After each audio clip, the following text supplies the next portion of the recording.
Hello everyone, कैसे हो आप सब। चलिए बच्चों, तो class 10 science metals non metals में आगे बढ़ते हैं, right. And today we are going to discuss about the ionic compounds, right. Okay, so we have seen reactivity of metal with acid और विद वाटर और with some other metals and all that things, right. Now it's a time to learn about how the metals react with non metal. Metal और non metal के बीच में क्या reaction होती है, क्यों reaction होती है, okay, that is what we are going to learn. So we will talk today about the reaction between metals and non-metals, right? Okay, so all this answer lies in the electronic configuration of metal and non-metal. भाई कोई भी atom दूसरे के साथ combine क्यों होता है? वो दूसरे के साथ कंबाइन इसलिए होता है बिकॉज उसको खुद को स्टेबल बनना होता है। स्टेबल बनने का मतलब है उसको अपना आउटर मोस्ट ऑक्टेट कंप्लीट करना होता है, राइट। तो any atom combine to complete the outer most octet, right. अब मेटल जो है ना बच्चों, वो इलेक्ट्रॉन को डोनेट करके अपना ऑक्टेट कंप्लीट करेगा, और जो नॉन मेटल है वो इलेक्ट्रॉन को एक्सेप्ट करके अपना ऑक्टेट कंप्लीट करेगा, right. So let's see, we will write the statement first. Metals tends to donate electron and non-metals tends to accept electron. They tends to accept electron. Why? To complete their octet. To complete their octet and gets noble gas configuration. Complete the octet and to gets the noble gas configuration. They need the noble gas configuration with them because that is the most stable thing, right? तो कोई भी atom combine होता है भाई अपना octet complete करने के लिए, whether they do it by sharing और by complete transfer of electron, जो हम यहाँ करने वाले हैं। तो सबसे पहले ना कुछ बेसिकली एटम्स लेते हैं और उसका इलेक्ट्रॉनिक कॉन्फ़िगरेशन लिखते हैं ताकि आपके व्यूज जो है ना वो एकदम क्लियर हो जाए, right. So let's write about that. चलिए हम एक काम करते हैं बच्चों, यहाँ पे हम लिखते हैं type of element, right. Here I will specify the name of the element. यहां मैं लिखूंगा atomic number, that is important, right, because आपको पता होना चाहिए ना कितने इलेक्ट्रॉन भरने हैं वो, okay. And after that we will write number of electrons और electronic configuration, number of electrons in a particular shell, number of electron in a particular shell, right, that we will write here for the K shell, L shell, M shell and N shell, right। चलिए बच्चों, तो पहले table बना लेते हैं फटाफट, okay. चलिए सबसे पहले लिखते हैं for the noble gas, right. So noble gases हम तीन की बात करते हैं बच्चों, helium, neon and argon, because इसके बाद के जो नोबल गैस है ना उसको समझने के लिए आपको 11th स्टैंडर्ड में साइंस लेना पड़ेगा और पहले 2 चैप्टर पढ़ने पड़ेंगे, हाँ, अच्छे से, तो ही आपको आएगा। चलिए अभी 10th की बात करते हैं खाली, ठीक है ना।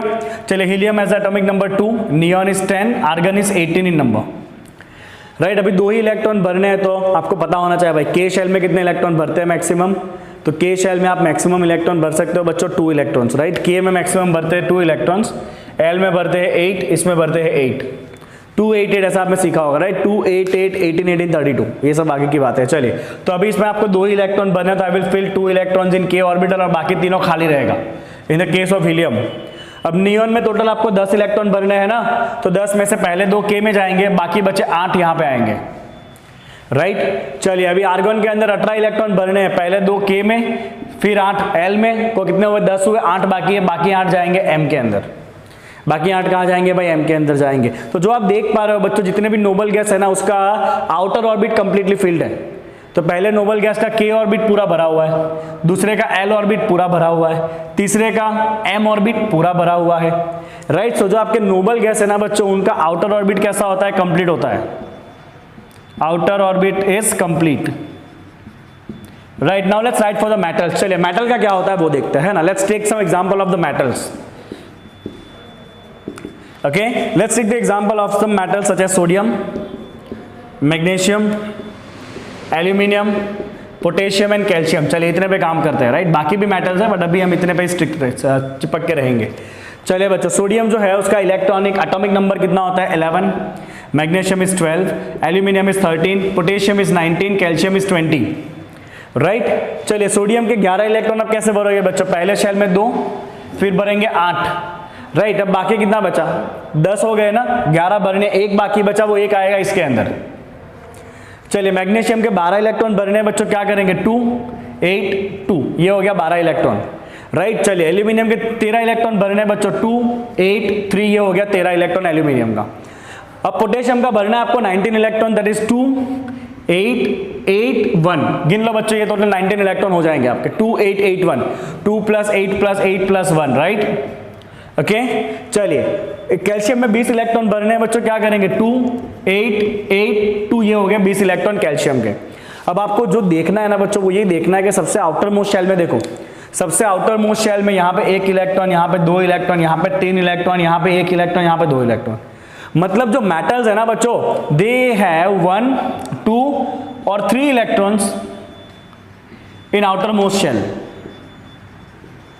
1 2 और 3 electron in the outer most shell. किसके लिए भाई, मेटल के लिए। किसके लिए भाई, ये मेटल के लिए, राइट। तो अगर मेटल चाहता है अपना ऑक्टेट कंप्लीट करना, तो मेटल क्या करेगा भाई, इसको 1 इलेक्ट्रॉन निकाल देना है तो फिर अपना ऑर्बिट फुलफिल हो जाएगा। इसको 2 इलेक्ट्रॉन निकालने हैं, इसको 3 निकालने हैं, इसको 1 निकालना है, इसको 2 निकालना है, तब जाके उसका पेट भर जाएगा, राइट। चलिए now let's right about the non metal. चलो नॉन मेटल के अंदर क्या होगा, लेट्स सी दैट। मैं ऊपर से इसको साफ करूंगा और ऊपर एक्सटेंड करूंगा टेबल को, ठीक है ना, ओके। चलिए इसको ऊपर एक्सटेंड करते हैं, then let's see what is going to happen here, right? Okay, let's write it for the non-metal now, ठीक है। let me extend it upwards, ठीक है। चलिए बच्चों, ओके, नॉन मेटल लेते हैं बच्चों, nitrogen, oxygen, fluorine, phosphorus, sulphur, chlorine, nitrogen, oxygen, fluorine, phosphorus, sulphur and chlorine. चलिए इतने एग्जांपल को समझने की कोशिश करते हैं, राइट। चलिए बच्चों, जो आपका नाइट्रोजन है ना, उसका एटॉमिक नंबर होता है 7, ऑक्सीजन का होता है 8, राइट। चलिए फ्लोरीन होता है 9, phosphorus is 15, sulphur is 16, chlorine is 17। चलिए बच्चों, अगर आपको 7 इलेक्ट्रॉन भरने हैं तो पहले शेल में कितने इलेक्ट्रॉन आएंगे, 2, और दूसरे में कितने इलेक्ट्रॉन आएंगे, 5, 2 + 5 इज 7, राइट। मैं ऊपर लिख देता हूं, यहाँ पे ये है K shell, L M N, KLMN, right. चलिए यहाँ पे आपको 8 इलेक्ट्रॉन भरने हैं बच्चों, ऑक्सीजन के टोटल 8 कैसे भरोगे, that is obvious, 2 and 6। Fluorine में 9 इलेक्ट्रॉन भरने कैसे भरोगे भाई, 2 and 7। फॉस्फोरस में 15 इलेक्ट्रॉन भरने कैसे भरोगे भाई, 2 8, बाकी बच्चे 5 जो यहाँ पे आएंगे, 2 8 5। चलिए यहाँ पे 16 इलेक्ट्रॉन भरने हैं बच्चों, कैसे भरोगे, 2 8 6। क्लोरीन है 17 electron, that is 2 8 7, right? So as you can see, the non-metal contain how many electron in outer shell, 5 6 or 7, 5 6 or 7. So non-metal basically contain, they have 5 6 or 7 electron in outer shell, right? Now you should know how to write the dot configuration या dot structure. तो बहुत simple सी बात है बच्चों, अगर मुझे nitrogen का dot structure लिखना है ना, तो नाइट्रोजन के बाहर कितने इलेक्ट्रॉन है, 5 इलेक्ट्रॉन है आउटर शेल में। तो मैं क्या करूंगा, नाइट्रोजन के साथ ऐसे 5 डॉट बना दूंगा, तो ये हो गया नाइट्रोजन का कॉन्फ़िगरेशन, राइट। 5 डॉट है साथ में। इसी तरह से आपको सपोज मान लीजिए बच्चों ऑक्सीजन का लिखना है, तो ऑक्सीजन के बाहर के ऑर्बिट में 6 इलेक्ट्रॉन है, तो हम यहाँ पे 6 इलेक्ट्रॉन बना देंगे, 1 2 3 4 5 6। ये हो गया ऑक्सीजन का डॉट स्ट्रक्चर, राइट। चलिए उसी तरह से आपको अगर फ्लोरीन का बनाना है तो क्या करेंगे बच्चों, कितने इलेक्ट्रॉन है फ्लोरीन में, बाहर 7 इलेक्ट्रॉन है, 7 इलेक्ट्रॉन करो यहाँ पे, 1 2 3 4 5 6 and 7, this for the fluorine, right. तो जितने इलेक्ट्रॉन आपको बाहर दिख रहे हैं उतने इलेक्ट्रॉन आपको डॉट करके रख देने रहेंगे, राइट। चलिए अगर मुझे मान लीजिए बच्चों सोडियम रखना है, तो सोडियम में बाहर खाली एक ही इलेक्ट्रॉन है, so I will put a single dot. Magnesium बाहर 2 electron, I will put 2 dots, you can also put a cross sign, that's up to you. Aluminium 3 electron है, that is 1 2 3, right. Potassium only 1 electron in outer shell, calcium 2 electrons in outer shell, okay. So this is about the Lewis structure. अब आप बच्चों ये देखोगे कि जो metals है ना, उसको इलेक्ट्रॉन डोनेट करना पड़ेगा अगर स्टेबल होना है तो, और नॉन मेटल के पास तो 5 6 7 इलेक्ट्रॉन है, they are not going to donate this many number of electron because it is energetically not beneficial. तो इससे अच्छा नॉन मेटल क्या करेंगे, इलेक्ट्रॉन को एक्सेप्ट करेंगे और अपना ऑक्टेट कंप्लीट करेंगे। मेटल क्या करेंगे, इलेक्ट्रॉन को डोनेट करेंगे और अपना ऑक्टेट कंप्लीट करेंगे, राइट। तो हम इसको समझेंगे बच्चों with the reaction of sodium and chlorine. Sodium और क्लोरीन कैसे एक दूसरे के साथ रिएक्ट करते हैं, लेट्स सी दैट। चलिए NaCl, sodium chloride, one is a metal, other is a non-metal, right? Let's try how they combine to form the sodium chloride, right? So if you write the sodium, it has atomic number 11 and we have just wrote the configuration, that is 281.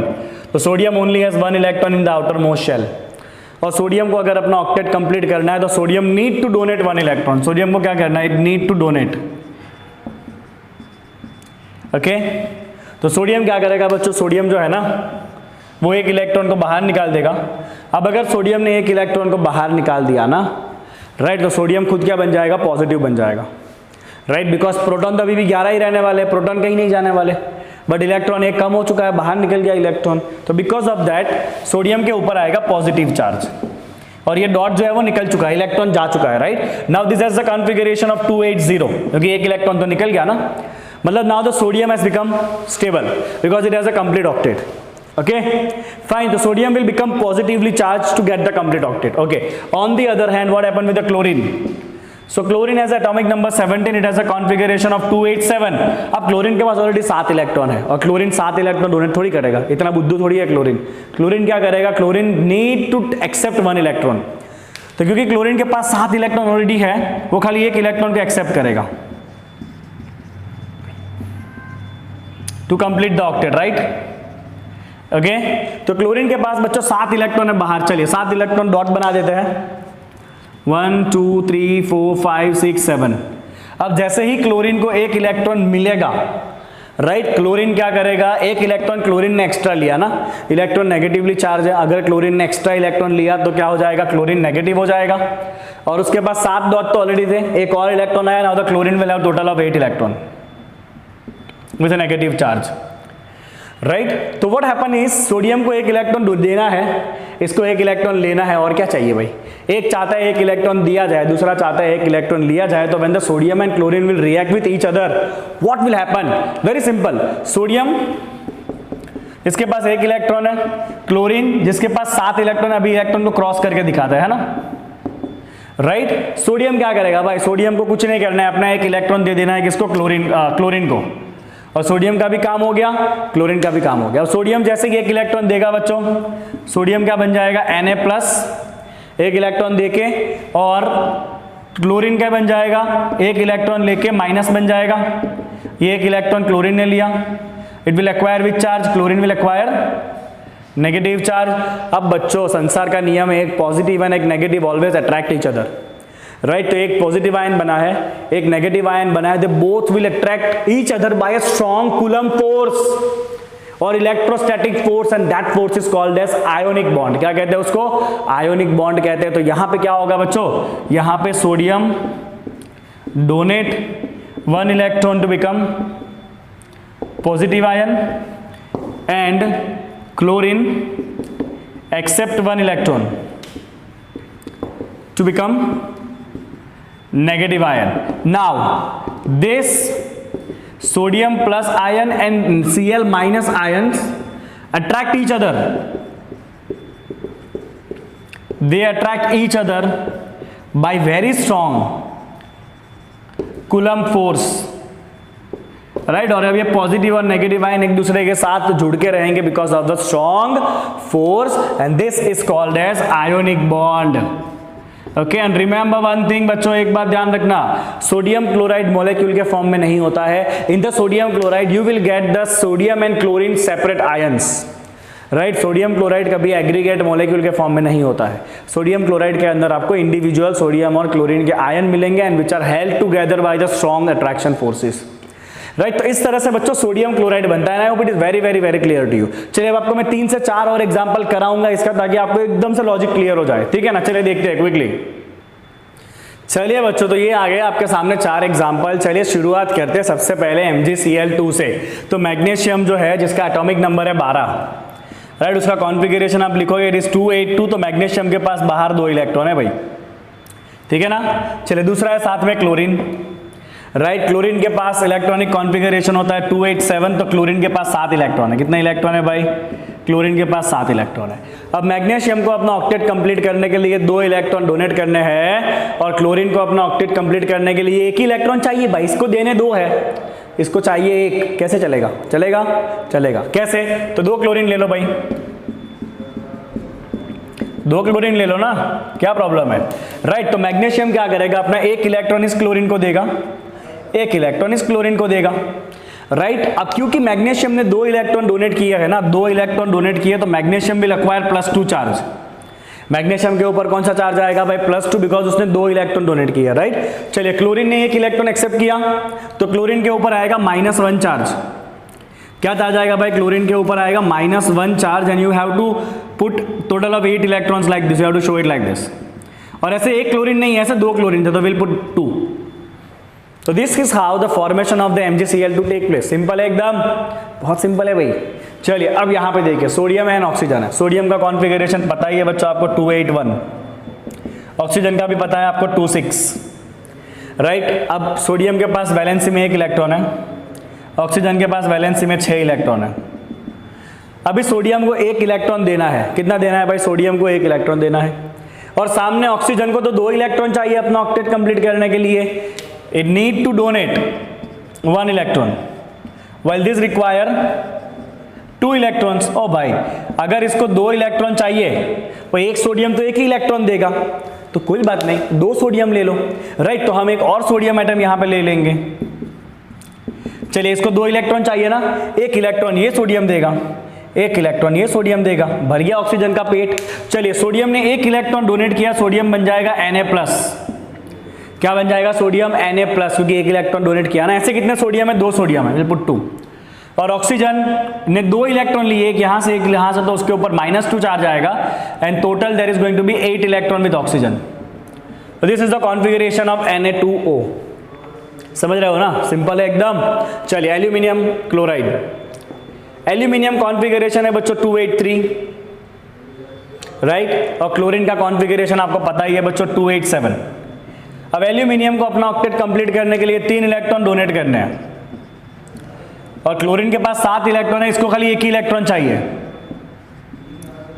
बराबर है। अब इस भाई को 3-3 electron दे रहे हैं और इसको तो खाली 1 ही इलेक्ट्रॉन चाहिए, तो क्या होगा पता है ना? हाँ, सही कहा आपने। आप 3 एल्यूमिनियम, तो आप 1 एल्यूमिनियम के सामने 3 क्लोरीन ले लो। राइट।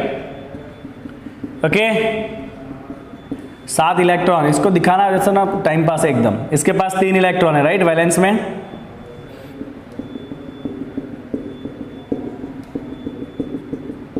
राइट। चलिए, एल्यूमिनियम 1 इलेक्ट्रॉन इधर देगा, 1 इलेक्ट्रॉन इधर देगा, 1 इलेक्ट्रॉन इधर देगा। क्योंकि एल्यूमिनियम 3 इलेक्ट्रॉन डोनेट कर रहा है, वो बन जाएगा +3। और क्लोरीन जो कि 1 इलेक्ट्रॉन एक्सेप्ट कर रहा है ना, तो उसके ऊपर आएगा -1 चार्ज। और ऐसे कितने क्लोरीन है भाई? ऐसे 3 क्लोरीन है। कितना क्लोरीन है? ऐसे 3 क्लोरीन। और this is the combination of aluminium and chlorine, that is AlCl3। Is it clear? Right. अब एक आपके लिए खुद रखा है, and I hope you will do it by yourself. ठीक है ना? चलिए बच्चों, एक और बात करेंगे, what are the properties of the ionic compound. ठीक है, चलिए देखते हैं। ओके, तो बात करते हैं properties of the ionic compound. सबसे पहला प्रॉपर्टी है उसका फिजिकल नेचर कैसा है भाई? तो बहुत सिंपल सी बात है बच्चों, जितने भी आयोनिक कंपाउंड्स है ना, they all are solids and they are brittle.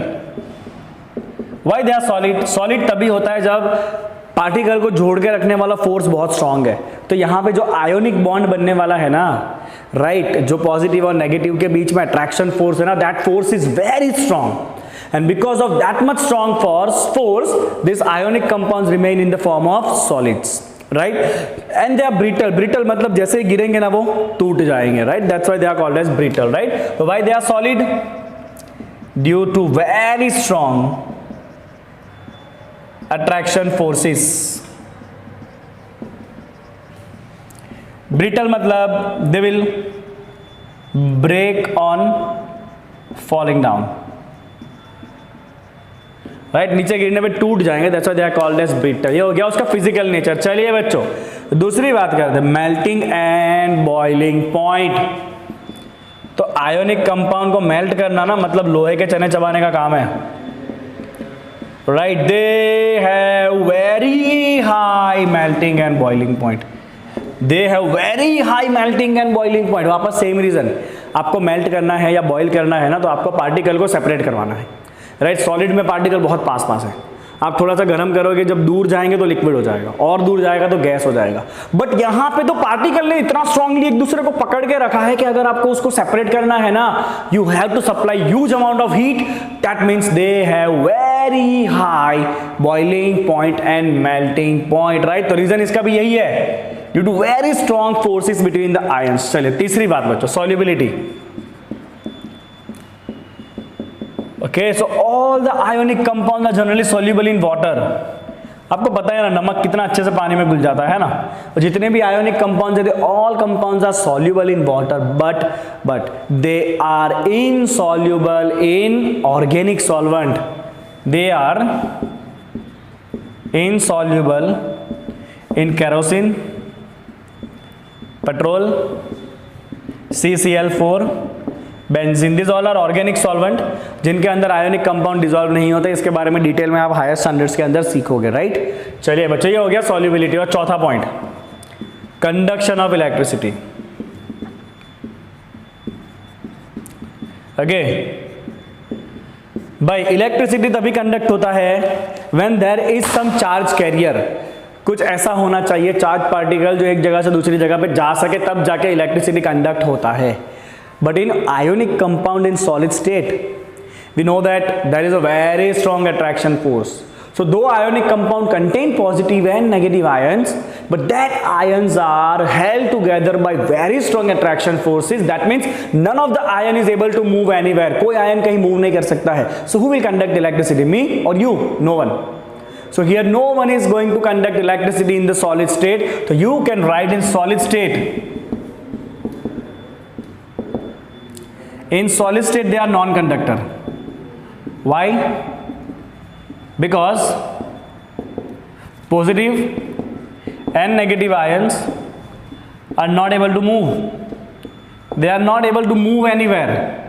So because of that, in solid state they are non-conductor. But as soon as it goes in aqueous solution, and as soon as you melt them,